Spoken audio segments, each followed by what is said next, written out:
이번에 중국에서 발생한 그 우한 폐렴 신종 코로나 바이러스 때문에 지금 전 세계가 난리입니다. 이곳 캐나다에서도 감염자가 생겼다라고 하는 소식을 들었습니다. 그래서 이제 사람들이 사람 많은 곳에는 뭐 가지 말라, 뭐 손을 반드시 씻으라, 그리고 뭐 마스크가 뭐 동이 났다, 뭐 이런 소식을 들었습니다. 그래서 아마 자녀들도 부모님들께 전화해서 오늘은 교회 쉬어요, 나가지 마요, 아마 이런 전화 받은 분들도 아마 있을 것 같아요. 그리고 아이고 선교 간다는데 선교 안 갔으면 좋겠다, 여행 안 갔으면 좋겠다, 아마 이런 말들도 나올지 모르겠습니다. 요즘에 사람들이 많이 모이는 그런 곳은 피한다. 그래서 식당들이 많이 피해를 보고 있다 하는 그런 얘기를 들었습니다. 그런데 어저께 보니까 중국 식당에는 사람이 없는데 한국 식당에는 또 사람이 제법 있다 그래요. 김치가 효염이 있어서 그런지 몰라도 중국 사람들이 그렇게 많이 왔었다고 어떤 분이 그렇게 얘기를 하더라고요. 실제 제가 자료를 보다 보니까 14세기 1347년에서 1351년 5년 동안에 중세에도 흑사병, 페스트가 전 유럽에 퍼져서 약 3천만 명이 죽었다 그럽니다. 다른 기록에 보니까 서유럽에 그때는 3분의 1가량 약 30%에서 50% 7,500만이 사망해서 죽었다, 이런 통계도 보았습니다. 그리고 1918년에 발생한 스페인 독감으로 2,500만이 또 사망했던 그런 또 기록들이 있습니다. 이런 것들을 보면서 세상의 종말이라고 하는 것이 어떤 핵무기 때문이 아니라 이런 바이러스 하나면은 끝나버릴 수도 있겠구나 하는 그런 생각이 들었습니다. 어찌됐든 이번에 보니까 우리 인간이 아무리 그렇게 잘났다 하더라도 이렇게 보이지 않는 작은 바이러스 하나에 꼼짝 못하는 그런 모습을 보니까 이것이 인간의 한계구나 하는 것을 다시 한번 생각하게 되었습니다. 여러분, 예수님께서 이 땅에 오셔서 가시는 곳마다 병자들을 고치고 귀신을 쫓아내었습니다. 병자를 고치고 귀신을 쫓아냈다는 것은 바로 인간의 한계를 극복하셨다는 그런 뜻이겠죠. 그 소문으로 예수님 주변에는 늘 사람들이 많이 모였습니다. 그 가운데는 당연히 자신의 질병을 고치기 위해서 모여든 사람도 있었겠지만은 아마 그 기적의 현장을 보고 싶어하는 바로 그런 사람들도 많이 있었을 것입니다. 오늘 본문에 보니까 많은 무리들이 예수님 주변에 모여 있을 때에 야이로라고 하는 한 회당장이 갑자기 예수님 발 아래 엎드리더니 자신의 딸이 곧 죽게 되었으니까 예수님께서 오셔서 그 아이에게 손을 얹어서 살려달라 이렇게 간청을 합니다. 다시 한번 우리 본문을 읽어볼까요? 22절과 23절입니다.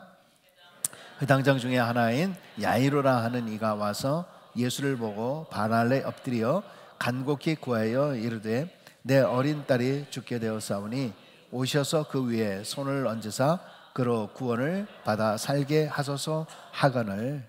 여러분, 이 말 가운데서는 특별히 야이로의 직업이 무엇인가, 야이로라고 하는 사람이 누군가라는 것을 구태여 언급하고 있는 것을 보게 됩니다. 회당장은 회당, 시나고그라고 하는 이 회당을 책임지는 지도자였습니다. 당시 유대 종교 문화에서는 아주 회당이라고 하는 것은 중요한 위치를 차지하고 있었습니다. 왜냐하면 과거에 이 유대교 신앙이라고 하는 것은 성전과 그 다음에 제사 그리고 제사장 그렇게 중심에서 점차 회당 중심의 신앙으로 바뀌어 가고 있다라는 것을 볼 수가 있습니다. 그래서 유대인들은 회당에 모여서 예배를 드리고 거기서 율법을 배우고 또 공동체마다 크고 작은 일들을 회당에서 논의를 했습니다. 마치 마을회관처럼 크고 작은 동네들마다 다 회당들이 있어서 그 회당을 통해서 뭐 종교, 교육, 정치 이런 것들이 이루어지고 있는 것을 보게 됩니다. 이거 캐나다에서도 보면은 유대인들이 많은 곳에는 다 시나고그라고 하는 회당들이 곳곳에 있는 것을 우리가 잘 알고 있습니다. 이 회당에서 율법을 가르치는 사람을 랍비라고 했고 회당을 총괄하여 책임졌던 사람을 회당장, 그래서 아르키 시나고그라고 하는 말을 썼습니다. 그래서 이 회당장이라고 하는 사람은 종교적으로나 사회적으로 높은 지위에 있었던 사람이고 또 많은 사람들에게 존경과 인정을 받았던 그런 사람이었습니다. 그렇기 때문에 당연히 사람들이 회당장에게 고개를 숙였지 회당장이 사람들에게 고개를 숙일 일은 없었던 것 같습니다. 그런데 이런 회당장이라고 하는 사람이 심각한 문제가 생긴 거죠. 그것은 다름 아닌 자신의 딸이 지금 죽게 된 것입니다. 아마도 화장장쯤 되었으니까 자기의 딸을 위해서 별합을 수단과 방법을 다 동원을 했겠죠. 그가 가진 재물이 되었던 명예가 되었던 종교적 지위가 되었던 인맥이나 의사들을 다 동원했지만은 그럼에도 불구하고 자신의 딸을 고치지 못했던 것입니다. 여기서 자신의 능력과 그리고 어떤 것으로도 딸의 병을 고치지 못하게 됐다. 여기서 자신의 한계를 느끼게 된 것이죠. 그래서 마침내 예수님의 소문을 듣고 찾아와서 예수님의 발 아래 엎드리게 된 것입니다. 그럼 회당장이라고 하는 종교적, 사회적 모든 체면을 다 내려놓고 어찌 보면 한 무명의 청년이라 할 수 있는 예수를 찾아가서 그 발 아래 엎드려 도움을 청했다라고 하는 것은 그 주변에 있었던 수많은 사람들에게 정말 이 회당장으로서는 있을 수 없는 정말 충격적인 사건이 아닐 수가 없습니다. 도대체 회당장 야이로는 어떻게 해서 예수님의 발 아래 엎드리게 된 것일까? 여러분, 한국에서 문화부 장관을 역임하셨고 한국의 지성인의 대표라고 할 수 있는 이어령 교수라고 하는 분이 계십니다. 사진이 있습니다만은 이분은 한국의 그 대표적인 무신론 지성인입니다. 늘 자신은 무신론자라고 소개하면서 이 세상에 신은 없다라고 주장했던 사람입니다. 그런데 이 사람이 2007년도에 회심을 하고 하영조 목사님에게 세례를 받게 됩니다. 이 일로 많은 사람들, 특별히 언론의 주목을 받게 되었는데 어떤 사람들 나이가 들어서 노망이 들었다 이렇게 얘기하는 사람, 조롱하는 사람들도 있었지만은 많은 분들이 도대체 자기 자신은 무신론자라고 지금까지 강력하게 주장해왔던 사람이 어떻게 회심을 했다며 세례를 받고 기독교인이 되었을까? 여기에 큰 관심을 가졌습니다. 그런데 그 회심의 배경에는 이 교수에게도 이민아라고 하는 딸이 있었습니다. 그 딸은 아버지와 반대로 신실한 기독교인이었습니다. 이분은 미국의 변호사였는데 나중에는 이 변호사라고 하는 이 직업을 버리고 목사까지 되었습니다. 그러나 그렇게 되기까지 이민아라고 하는 이 딸이 겪어야 했던 수많은 고난과 그 역경, 이것은 말로 표현할 수가 없을 정도입니다. 결혼 생활을 실패하게 되었고 또 암 투병을 하게 되었고 또 시력 상실의 위기까지 가게 되었고 그리고 결정적인 것은 자신의 26살 된 아들이 병명도 모른 채 죽고 말았습니다. 정말 이런 엄청난 시련이 있었음에도 불구하고 오히려 그는 역으로 믿음의 딸이 되었습니다. 그러나 이어령 교수는 그런 딸의 고통 앞에서도 또 딸이 암에 걸렸다 해도 꿈쩍하지도 않았던 사람이 그의 딸이 자식을 잃고 나서 그 충격으로 시력마저 잃게 된다라고 하는 이 말을 듣고 아버지로서 심히 고통이 있었던 것 같습니다. 그래서 그 말을 듣고 아버지로서 더 견딜 수가 없어서 딸이 수술을 받는 하와이로 가게 되었고 그리고 그 하와이의 어느 작은 교회당을 찾아가 처음으로 하나님 아버지를 부르면서 이런 기도를 했다고 합니다. 아버지 하나님이시여, 이 찬란한 빛과 아름다운 풍경, 생명이 넘쳐나는 이 세상 모든 것을 당신께서 만드셨다는데 그런데 왜 당신의 딸이라고 하는 미나에게 그 빛을 거두려 하십니까? 만약 미나가 어제 본 것을 내일 볼 수 있고 오늘 본 내 얼굴을 내일 또 볼 수 있게만 해 주신다면 저의 남은 생을 주님께 바치겠나이다. 자기가 어떻게 이렇게 기도를 했는지도 모르겠다는 겁니다. 어떻게 이런 기도가 나오게 되었는지. 그러나 딸의 고통 앞에서 마침내 인간의 한계와 나약함을 인정하게 되었고 세상은 지성만이 존재하는 것이 아니라 영성의 세계가 있다는 것을 인정을 하게 되었죠. 그래서 평생을 무신론자로 살았던 그가 마침내 회심을 하고 하나님을 믿겠다라고 하는 결심을 하게 됩니다. 얼마 전 최근 신문에 보니까 인터뷰한 기사가 나왔더라고요. 이제는 본인마저도 지금 암투병을 하고 있는 상황인데 하루하루 힘겹게 살아감에도 불구하고 회심한 자신의 영성의 세계를 간증하고 있는 그러한 기사, 인터뷰 기사를 보았습니다. 만약 회당장 야이로에게 사랑하는 딸이 죽어가는 위기가 없었다면 이 사람은 사람을 의식하면서 어떻게 예수님께 나올 수가 있겠습니까? 절대 그렇게 하지 못했을 겁니다. 당연히 바리새인과 더불어서 예수님을 비난하는 삶을 그렇게 살았을 겁니다. 그러나 도저히 자신의 능력으로 도무지 해결할 수 없는 딸의 문제, 인간의 한계 앞에서 회당장 야이로는 사람을 의식하는 것이 아니라 하나님을 의식하면서 예수님을 하나님의 아들로 인정하며 찾아와 체면이고 사회적 의식 이런 것 다 할 것 없이 모든 것 내려놓고 예수님의 발 아래 엎드리게 된 것입니다. 여러분, 위기라고 하는 것이 위험과 기회라고 하는 말인 것처럼 인생의 최대 위기가 회당장 야이로에게는 인생의 최대의 기회가 된 것이었습니다. 바로 이 위기, 딸의 죽을 위기, 자신의 목숨보다 더 귀한 딸의 위기가 자신의 모든 환경과 체면과 한계를 뛰어넘게 만든 거죠. 이것이야말로 고난이나 역경이 주는 가장 큰 유익이자 은혜인 줄로 믿습니다. 여러분, 사실 우리가 교회에 나와서 대부분 기도하시는 기도의 제목들이 무엇입니까? 그것은 아마 가족들의 평안과 평탄함과 풍성함, 그리고 자기 자신이 간구하는 모든 기도가 뜻대로 척척 이루어지는 형통함의 축복을 간구하는 것이 아마 대부분일 것입니다.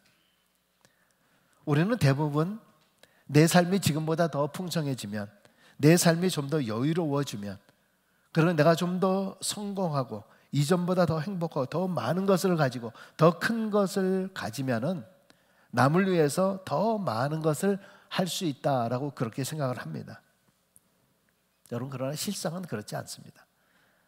사람들은 형통해지고 평탄해지고 부유해지면 더 높아지려고 하지 더 넓어지려고 하지 않습니다. 만족이 없어요. 올라가면서의 만족이 전혀 없습니다. 더 위만 보지 결코 옆을 보지 못합니다. 사실 인간적인 내가 원하는 것은요, 높아지는 인생입니다. 누구에게나 다 이런 마음들이 있을 뿐이에요. 있습니다. 그러나 하나님이 원하시는 인생은 넓어지는 인생이에요. 하나님께 축복받은 인생은 높아지는 것이 아니라 넓어지는 인생입니다. 그런데 이상하게도 살다 보면서 형통함이 우리를 넓게 하는 것이 아니라 고난과 이 역경, 시련이 오히려 우리를 크게 만들고 내 눈을 제대로 보게 하고 내 삶의 의미와 모든 것 속에서 사람을 넓게 만들어요. 넓게 보게 만듭니다. 참으로 신비한 것은 이렇게 고난이 우리로 하여금 한계를 뛰어넘는 믿음을 만들어요. 하나님은 그 어떤 것으로도 넘을 수 없는 인생의 한계를 고난이라고 하는 축복을 통해서 넘게 만드십니다.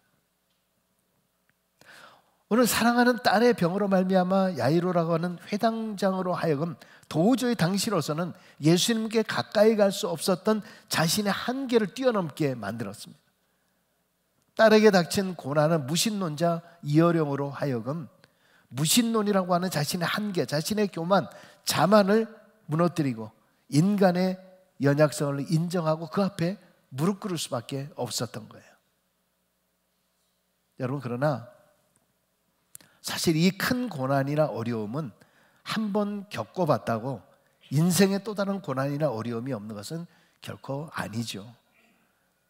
인생을 살다 보면은 다 끝난 것처럼 보이지만 또 다른 고통이 있고 또 다른 어려움이 있고 평탄함이 있는 것처럼 보이지만 또 다른 힘든 일들이 발생하고 있는 것. 도대체 이런 일이 언제 끝날 것인가? 참 이 고난과 이 고통, 시련에 연속적으로 이루어지고 있는 것이 바로 우리 인생의 삶입니다. 큰 시련이나 어려움을 극복하고 나면 그런데 우리 안에 또 다른 비슷한 시련이나 어려움이 닥치게 되면은 이것을 또 쉽게 그래도 이겨내길 수 있는 면역성이 생기기 시작합니다. 이것이 바로 훈련이 되고 연단이 되는 거죠. 이렇게 해서 자신의 한계를 뛰어넘는 믿음의 사람이 되게 하는 것입니다. 자, 드디어 이런 회당장 야이로의 간청을 듣고 예수님께서는 야이로의 집을 향하여 가게 됩니다.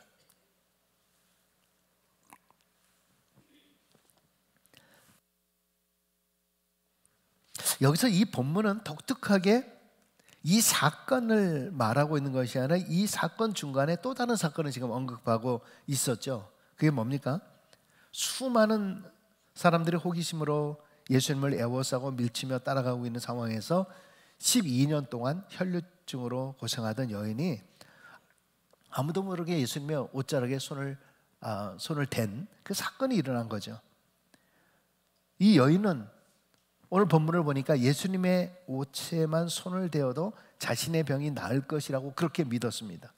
그래서 그의 믿음대로 12년 동안 혈루증으로 고통받았던 여인이 즉시로 병에서 나음을 얻게 된 것입니다. 자, 그런데 자신의 몸에서 능력이 나간 것을 느끼신 예수님께서는 가던 걸음을 멈추시고 누가 내 옷에 손을 대었느냐 뜬금없이 그렇게 묻습니다. 이렇게 많은 사람들이 몰려가다 보면은 옷깃이 스치고 몸이 부딪힐 수도 있는 건데 뭐 그러면서 시간을 지체하는지 제자들도 도저히 이해할 수가 없었습니다. 여러분, 도대체 예수님께서는 왜 가던 길을 멈추시고 옷을 만진 여인을 찾은 것일까요? 지금 한시가 급한 거 아닙니까? 지금 금세 죽을지도 모르는 그 아이를 위해서 가고 있는 그런 상황 아닙니까? 그런데 왜 예수님이 여기서 지체하시고 굳이 이 여인을 찾는 이유가 뭘까요?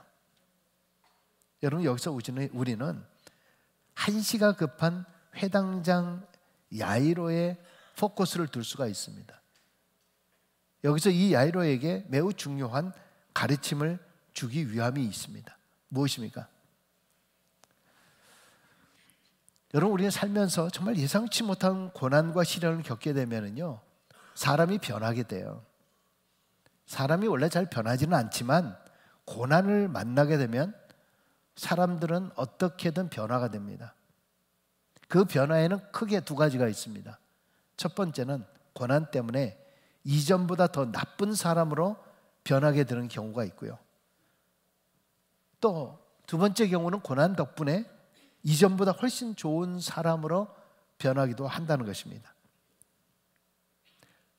그러면 더 나쁜 사람이 되는 것과 더 좋은 사람이 되는 것 가운데 어느 쪽으로 변화하는 사람이 더 많을까요? 이상하게도 이상한 것도 아니지만 대부분의 사람들은 더 나쁜 쪽으로 변해갑니다. 고난이 심하다 보면 더 나쁜 쪽으로 변해가요. 여러분, 우리 한국말 가운데서 그런 말이 있잖아요. 시집살이 많이 한 며느리가 더 독한 시어머니가 된다. 나는 정말 좋은 시어머니가 되어야 된다라는 생각을 갖는데 실상 마저 가만히 보니까 나는 독한 시어머니가 되고 있는. 또 그런 말이 있잖아요. 술주정뱅이 아버지 밑에서 술주정뱅이가 나온다. 비난받고 학대받던 사람이 오히려 비난하고 학대하는 사람이 된다. 왜 그럴까요, 도대체? 왜 그럴까? 감당하기 힘든 인생의 고난은 사람의 마음과 생각에 나쁜 영향을 줘요. 그래서 과거에 이 사람이 참 관대하고 너그럽고 참 좋았던 사람인데 계속되는 인생의 고난이나 시련 때문에 그것으로 인해서 이 사람이 강해지면서 매정해지면서 이기적이 되면서요, 강팍해져요. 아주 거칠어집니다. 그렇게 변하는, 이 사람이 옛날에 안 그랬는데 왜 이렇게 되었는가? 그 가운데 엄청난 고난과 실패, 역경, 그것 때문에 그렇게 바뀌는 사람들이 있어요. 여러분, 아쉽게도 우리 이민자들 가운데 그런 분들이 많이 계십니다.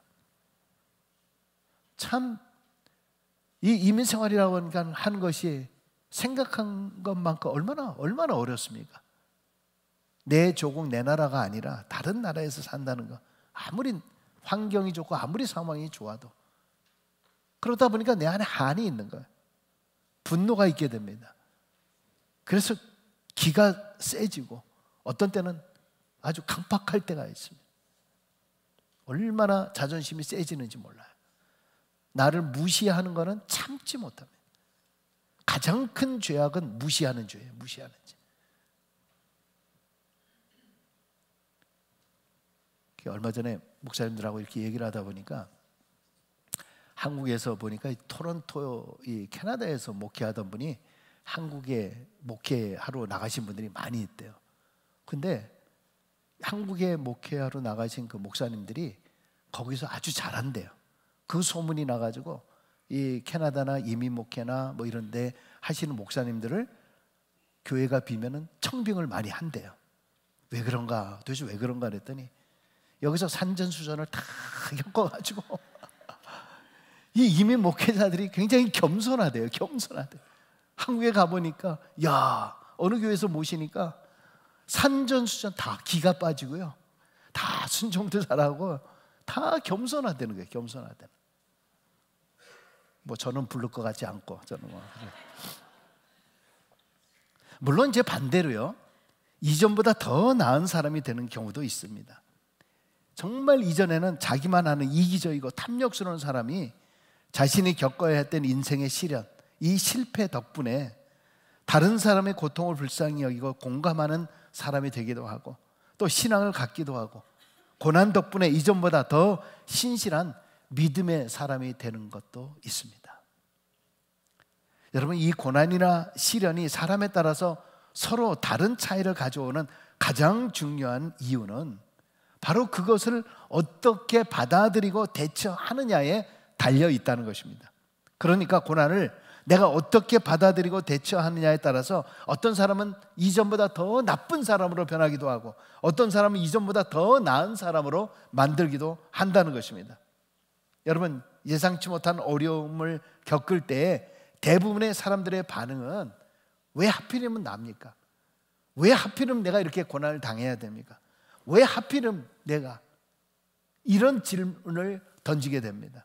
그리고 늘상 내 마음속에 내가 그것 때문에 그것만 아니었으면, 내가 그때 그렇게 하지만 않았으면, 그렇게 늘상 자신의 운명, 자기의 팔자 탓을 한다는 거죠. 그런데 이렇게 해서는 우리는 결코 이전보다 더 나은 사람이 될 수가 없습니다. 오히려 이전보다 더 나쁘게 변할 수가 있어요. 오히려 내가 이왕 이렇게 다 돼버린 거, 더 나쁜 악으로 넘어가게 되는 경우들이 있다는 것입니다.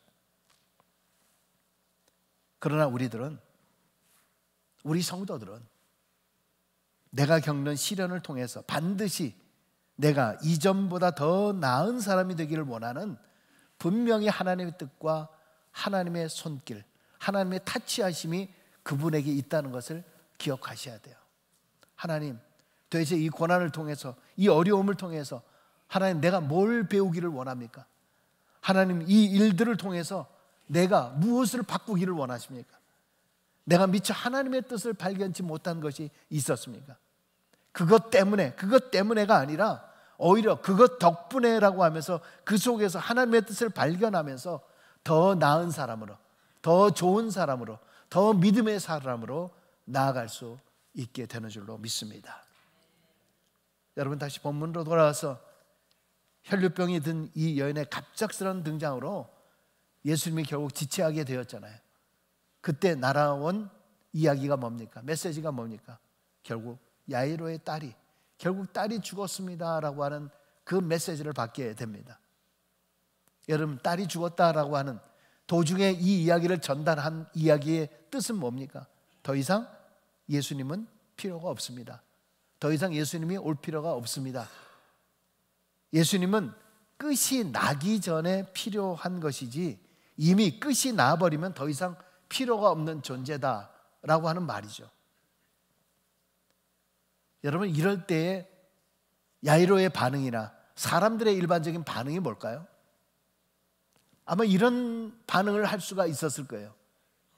왜 혈류병이 든 이 여인이 하필이면 왜 그때 나타나서 왜 지체하게 만들었느냐라고 하는 이 여인에 대한 원망이 있었을 겁니다.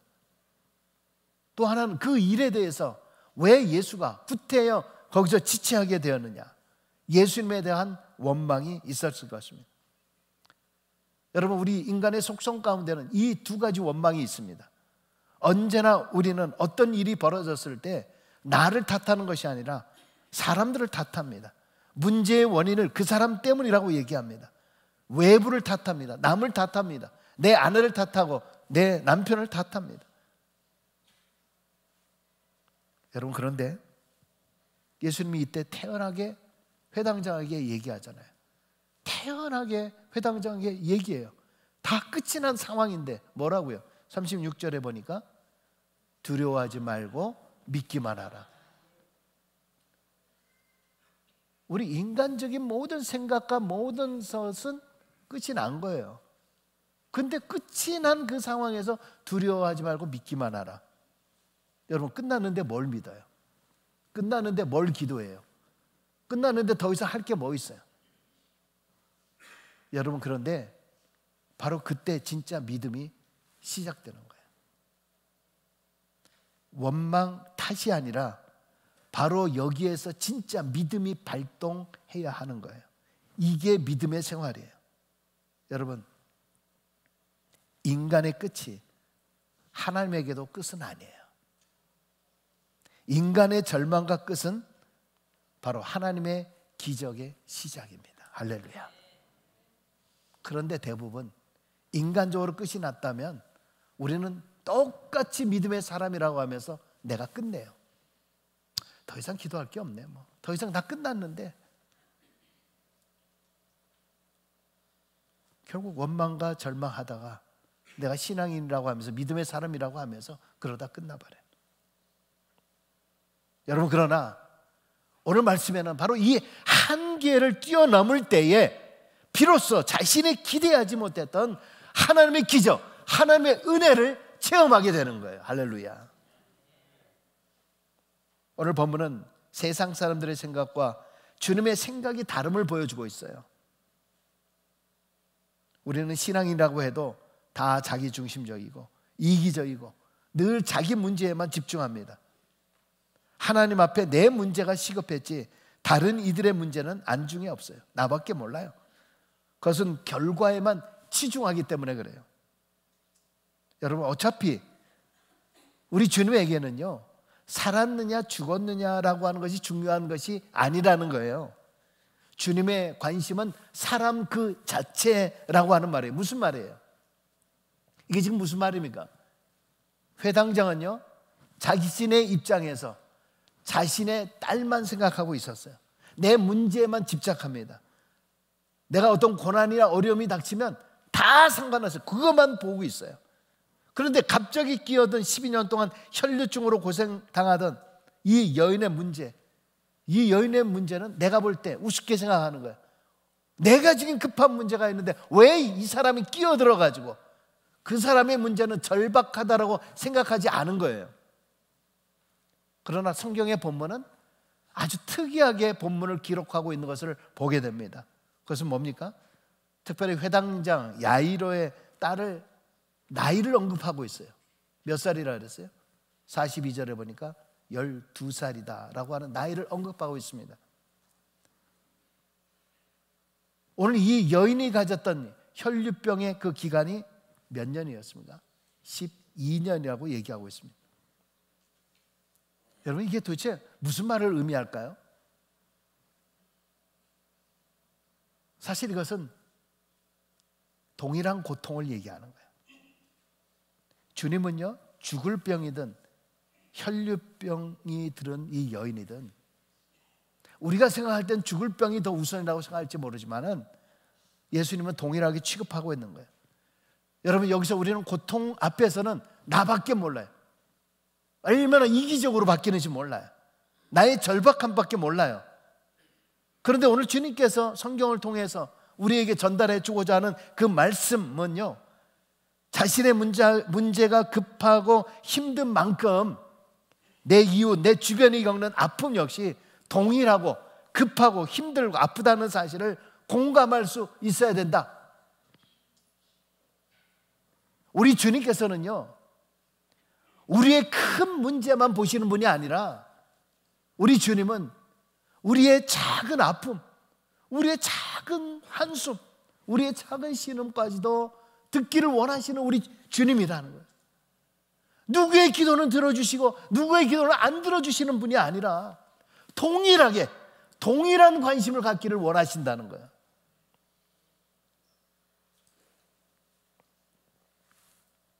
여러분, 살면서 겪게 되는 여러 가지 고난과 시련을 보면서 그것이 나만 겪는 고통이라고 여기지 마십시오. 그것조차 이기적이고 자기중심적이라고 하는 바로 그런 자신의 믿음의 한계를 뛰어넘게 되길 주의 이름으로 축원합니다. 여러분, 내 문제만 집착해서 절망하거나 한숨 짓는 거 다시 내려놓으세요. 다 내려놓으세요.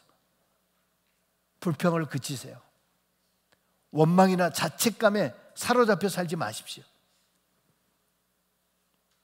오히려 지금 나에게 닥친 그 고통과 그 어려움 덕분에, 그 덕분에 여러분이 더 하나님을 붙잡을 수 있는 그러한 계기, 더 붙잡고 싶은 좋은 신앙의 계기가 되었을지 몰라요. 그래서 나쁜 신자가 아니라 하나님 앞에서 더 좋은 신자 될 수 있기를 바랍니다.